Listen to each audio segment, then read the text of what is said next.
Waste Bengal के Murshidabad district में बसा ये छोटा सा शहर एक ऐतिहासिक जगह है। इसी शहर से मुगलिया शासन के दौरान बंगाल के नवाब पूरे बंगाल पर शासन किया करते थे।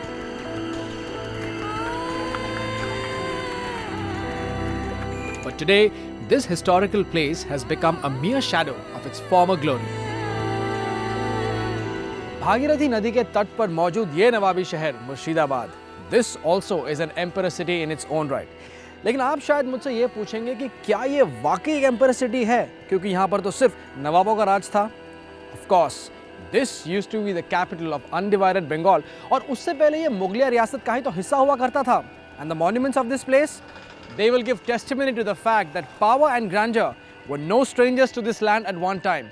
Yes, my friends, I am indeed in an emperor city, Murshidabad. Murshidabad is not directly connected to airways as such. Kolkata Airport is 195 kilometers away. From Murshidabad, you can hire cabs or take a train journey according to your wish and preference. The nearest railway station is Berhampur, 3 kilometers away from Murshidabad. Berhampur has trains to many destinations like Howrah, Mumbai and Chennai. Trains that run directly to Ahmedabad also pass through Berhampur railway station. Murshidabad is connected to other places within West Bengal and outside the state through government-run buses that charge minimal fares at the cost of comfort. You can also go for taxis and cabs from nearby locations.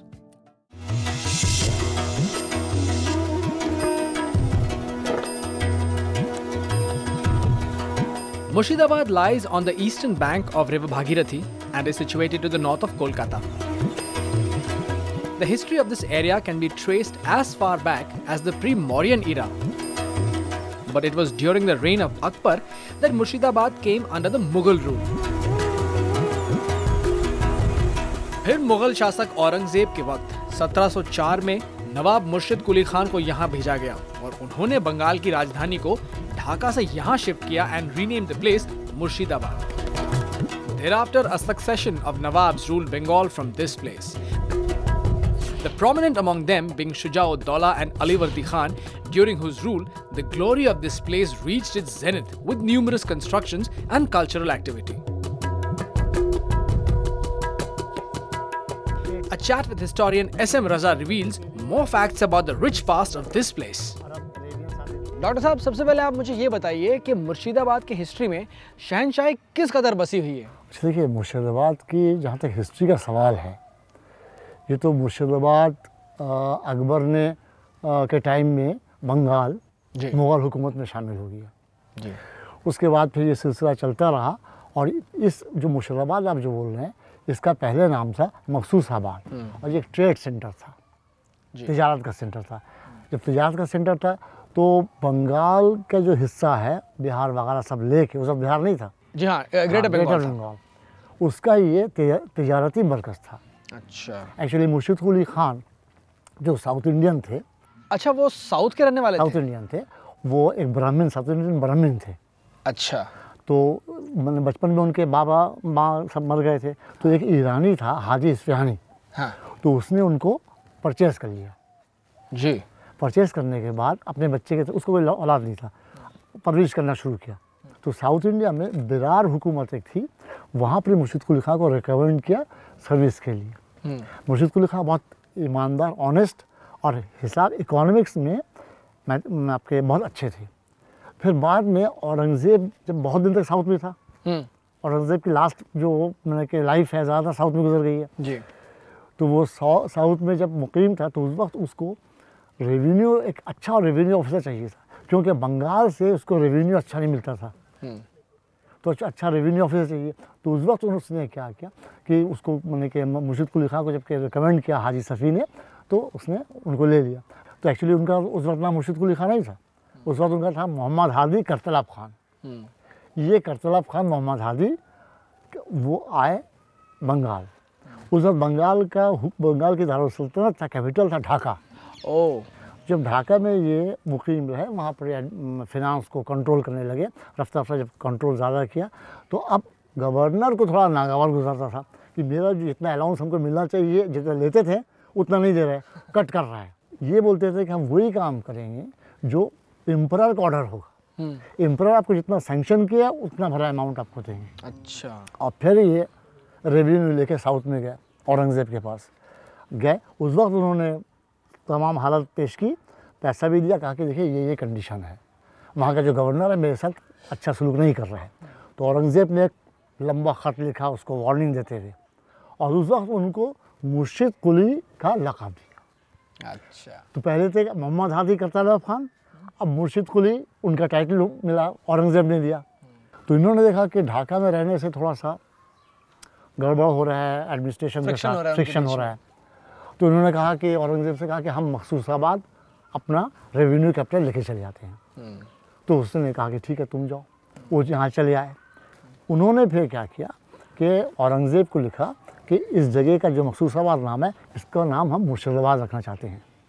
तो उन्होंने कहा हाँ रखो, ग्रेडली permission दिया। तो 2 या 3 में इसका नाम मुर्शिद को बोलते थे, 3 या 4 में इसका नाम मुर्शिदाबाद रखा गया, फ्रॉम मखसूसाबाद टू मुर्शिदाबाद। मगर ये जो मुर्शिदाबाद सूबा बंगाल का कैपिटल, ऐसे बंगाल मानो तो बंगाल, बिहार, उड़ीसा, करेक्ट, 3 प्रोविंस का कैपिटल। यानी आप यूँ पकड़ लीजिए कि 18th सेंचुरी में जो मुर्शिदाबाद जो था ये ईस्टर्न इंडिया का न्यूक्लियस था। अच्छा। ईस्टर्न इंडिया का commercial centre, political centre and cultural centre. Today, Murshidabad is a center for agriculture, handicrafts and sericulture. The famous Murshidabad silk, much in demand for making saris and scarves, is produced in the like-named city in Uttar Pradesh.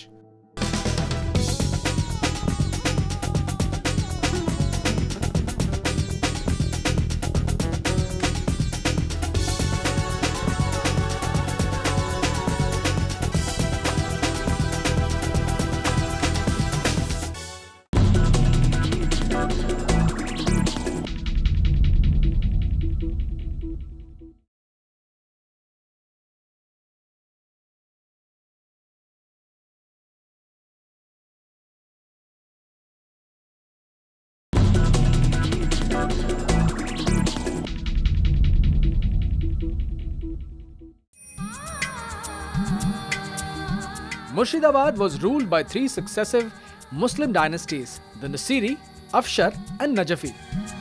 सबसे पहली dynasty Nasiri के founder थे मुर्शिद कुली खान, जिनके वक्त से नवाबों का शासन इस ऐतिहासिक शहर पर शुरू हुआ। औरंगजेब ने दरअसल बंगाल की दीवानी यानी कि टैक्स कलेक्ट करने का जिम्मा दिया था मुर्शिद कुली को, who shifted the capital to the then Maqsusabad from Dhaka and renamed it.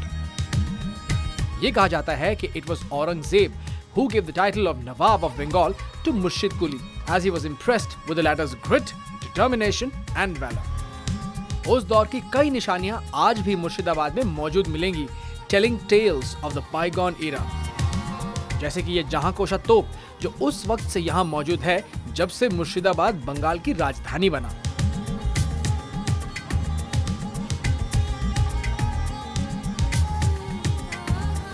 Murshid Quli Khan, the first Nawab of Murshidabad, brought this giant cannon called Jahan Kosha all the way from Dhaka. This incident took place in the early 1700s when he was just appointed the Nawab of this area by Aurangzeb. इतने बड़े cannon को यहाँ पर लाने के पीछे सिर्फ एक मकसद था। उस ज़माने में मराठाओं और मुगलों के बीच 36 का आंकड़ा था, and since these Nawabs were appointed by the Mughals themselves, they automatically were at loggerheads with the Marathas. But the funny thing is, this was never used in battle.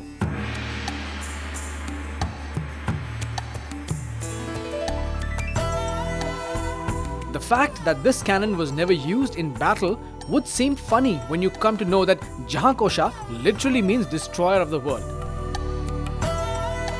आज ये कैनन जहां रखी हुई है वो पहले मुर्शिदाबाद के नवाबों का तोपखाना यानी कि आर्टिलरी पार्क हुआ करता था। Even after 370 years, the cannon has still not caught a single patch of rust even though it has been lying in open air for so long. ये शायद इसलिए भी है क्योंकि ये तोप 8 धातुओं के कॉम्पोजिशन से बना हुआ है: gold, silver, copper, lead, zinc, mercury, iron and tin. इस तोप को 1637 में ढाका के मुगल सूबेदार इस्लाम खान ने बनवाया था। This was originally part of a set which comprised of 3 cannons and this was the largest of the lot. इसकी लंबाई है 17.5 फीट और इसका वजन करीब 17,000 pound. What really stretches my imagination is the fact that this was transported from Dhaka to this place on a boat. सोचिए, उस जमाने में ना क्रेन थी और ना ही कोई ship.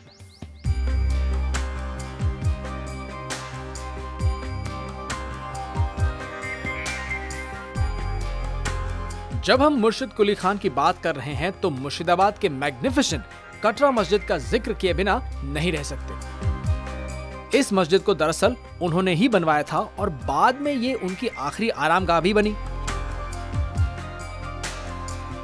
It is an important tourist attraction today and a must see, especially for those who are visiting Murshidabad for a dose of history. इस मस्जिद को बनवाया गया था 1723 से 1725 में और ये predominantly bricks की बनी हुई है। It is an excellent example of medieval Muslim architecture in Bengal, complete with minars and domes, both huge and small. ऐसा लगता है कि वेस्ट बंगाल गवर्नमेंट इस हिस्टोरिक मॉस्क का अच्छा ख्याल रख रही है, with well-maintained gardens and greenery all around it. There is a big open space inside where the devotees can offer prayer.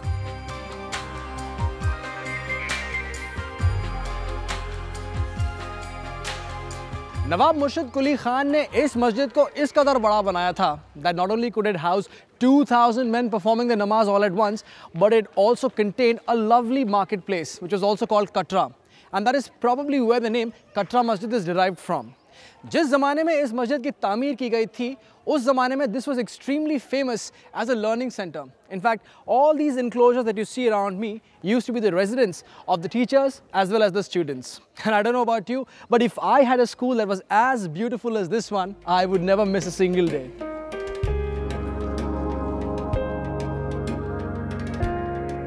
जब मुर्शिद कुली खान ने बंगाल की बागडोर संभाली, it was the beginning of a new phase in Bengal's history, marking the advent of independence from the authority and control of Delhi rulers. Aurangzeb के शासन के वक्त और उसके बाद भी मुर्शिद कुली's rise was meteoric. His power was so overwhelming that the Mughal influence in Bengal was wiped out.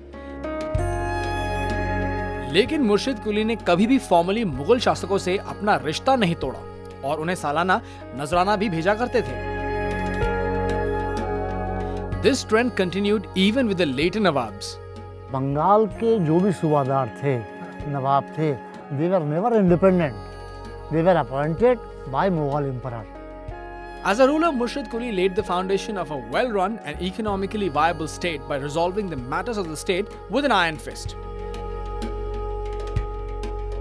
In fact, उनके जुल्म ढाने के किस्सों का आज भी जिक्र होता है, खास तौर के तब जब आप कटरा मस्जिद विजिट करते हैं।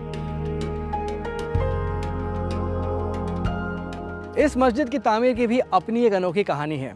कहा जाता है कि मुर्शिद कुली खान ने नवाब के खिताब को पाने के लिए आवाम पर, खासकर गरीबों पर कई जुल्म ढाए। And that is why, to absolve himself of this sin, he decided to construct this mosque and earmark the entranceway as the place for his burial. क्योंकि उनका ये मानना था कि जैसे जैसे नमाजियों के पाँव की धूल उनके कब्र पे गिरती जाती, वैसे वैसे उनके पाप धुलते जाते।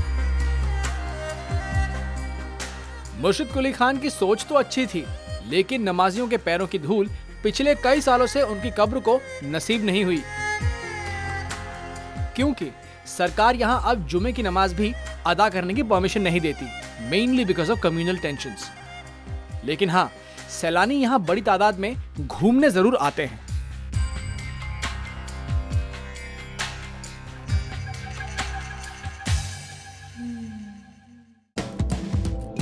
The district got its present name in the early 18th century and its present shape in the latter half of the 18th century. Murshidabad town, which lends its name to the district, derived its name from its founder.